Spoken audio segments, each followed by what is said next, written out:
Time now for the men's 400 meters. The world and American record holder, Butch Reynolds, 43.29, set before the Olympic Games in Seoul in 1988. Here are your lanes. 1 and 2 will be open. Chuck Wilson in 3, Patrick O'Connor in 4, Gary Duncan in 5, Seymour Fagan in 6, and a little bit of a surprise, Michael Johnson, the 200-meter champion from the USA Mobile Championships and the NCAA Championships in lane 7. He's running the 400. Here he is last week in the 200 meters, and he showed what he can do at this distance, Craig. Look at him in the middle of the track, just blazing around the turn. He's an excellent turn runner.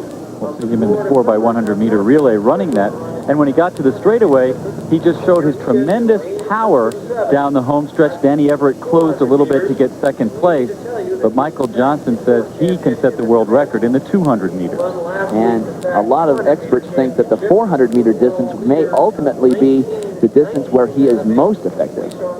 Right, I'm one of those people that think his event really should be the 400 meters. Of course, right after I said that at the national championships, he went out and ran the fastest time in the world this year in the 200 meters. He calls himself an endurance 200 meter runner, meaning he thinks his future is in the 400 also. Well, he's got an interesting lane draw out in lane 7. He'll have no one to key off whatsoever. He's clearly potentially the class of this field, and he's going to be running into that headwind all by himself on the backstretch. Michael Johnson out in lane 7.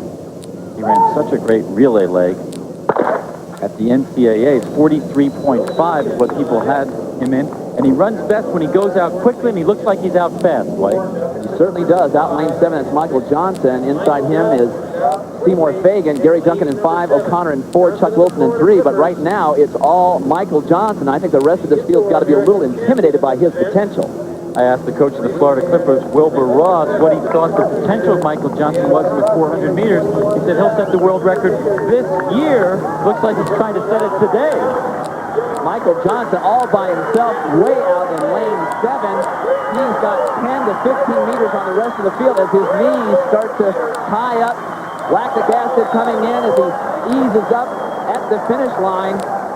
Patrick O'Connor up for second place, but that was all Michael Johnson, unofficially 44.6. What might he do under ideal conditions? Right, he's never been healthy in an outdoor season in his entire career. This is the first time he's been able to work at track and field in the outdoor season. He won this event, the 400 meters, at the indoor national championships. 200 meters his specialty outdoors, but he's got to take a race like this and say, if I can run in the 44s on a windy day like this, I can set the world record at 400 meters. Michael Johnson, a very outstanding performance under these conditions. Michael Johnson, a force to be reckoned with in the 200 and now the 400. He's with Carol. Michael, last week you ran a world's best 1990 in the 200 meters. This week you step into the 400 meters and run one of the best times this year also. I felt very confident throughout the year that I could run a good 400 if I got in with some good competition and just ran it like I run on the relay. I run good relay splits, but it hadn't transferred over to the open 4. So I felt like it's a good training and some speed work, and just take a break from it. If I came back to it, I could run a good time. A lot of people say that your ultimate event is the 400 meters. How do you feel about the 200 meters? How do you feel about the 400 meters? What do you think? The 200 is definitely my favorite race. I like it better than the 400, but I haven't realized my full potential in the 400 yet, and I'm starting to like it a lot better, so we'll see later on this summer, maybe next year. Congratulations, we'll see you get well. Okay, thank you. All right, Carol, the official results in that men's 400 meters. Michael Johnson, the winner, 44.58, a personal best, as well as the third fastest time in the world in 1990. Patrick O'Connor of Jamaica in second, and Gary Duncan comes up for third.